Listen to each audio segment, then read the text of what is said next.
Ya, baik, insya Allah sudah jelas. Kemudian pertanyaan berikutnya ini tentang transaksi open PO saja. Jadi begini, saya ini penjual buku yang diterbitkan penerbit sunnah lah gitu, bahasanya. Dia berarti Dia penjual ya? buku khusus penerbit dari sunnah gitu. Jadi kadang ada beberapa buku dari penerbit yang open PO. Maksudnya open PO itu sudah ditampilkan dulu akan dicetak buku ini judulnya ini. PO ya? PO ya. Karena anak sebatas reseller, jadi anak hanya posting gambar itu, iklan PO-nya itu. Jadi siapa yang berminat, saya pesan, catat semua. Baru nanti ketika buku itu sudah terbit, baru dia kulaan gitu. Kulaan buku itu sesuai dengan pesanan, by order ini. Ordernya 50 ya 50 dia beli. Lalu setelah dapat 50 itu lalu dijual ke situ. Mungkin yang menjadi pertanyaan di sini open PO-nya itu. Jadi buku belum ada, tapi sudah ada harganya Ustaz, biasanya itu. Sudah ada harganya. Ya. Bagaimana Ustaz untuk seperti ini? Sebenarnya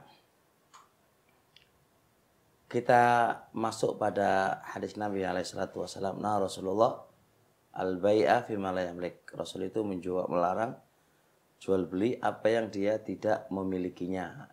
Ini kaidah umum yang harus difahami. Berarti kalau belum punya barangnya, berarti kan nggak boleh jualan kan begitu Ustaz. Yeah.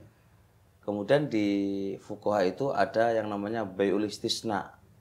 Short istisna itu adalah PO, jual beli PO.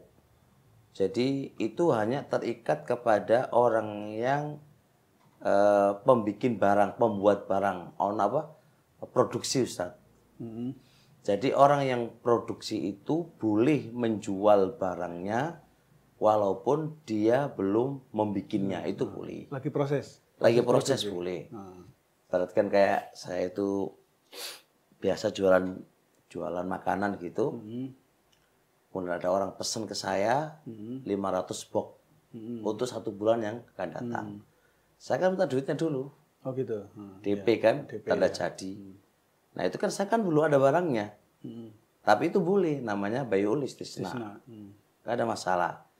Tapi itu hanya terikat kepada produsen saja. Ya. Agen nggak punya hak untuk itu. Ya. Nah, kasus yang disampaikan ini ketika produsen itu memaparkan buku-buku ya kan yang akan terbit gitu kan dengan harga-harganya. Masalahnya di-upload oleh agen. Agen juga mengupload itu. Betul. Setelah itu ada pemesanan gitu kan. Ya kan ke agen. Pemesanan ke agen nggak belum punya barang ini, kata produsen juga belum barang. Hemat saya adalah, ini pandangan saya biar aman dari masalah. Jadi itu hanya sekedar pesan, tapi belum akad. Itu lebih baik. Pesan belum akad. Bedakan kalau akad sudah nggak bisa dibatalkan secara sepihak karena itu adalah akdun lazim. Tapi kalau yang namanya pesan, aku pesan bisa hari H ketika buku itu terbit, maka pemesan boleh membatalkan.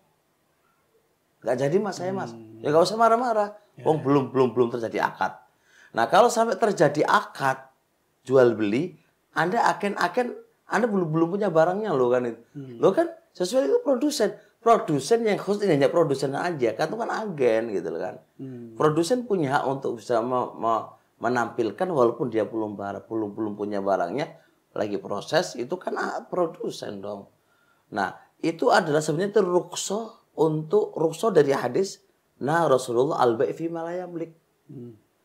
Karena apa? Karena gharar yang ada pada produsen itu sedikit banget karena dia kan yang membuat gitu loh. Walaupun mesti tetap ada ghararnya, tapi gharar itu sedikit ditoleransikan oleh agama.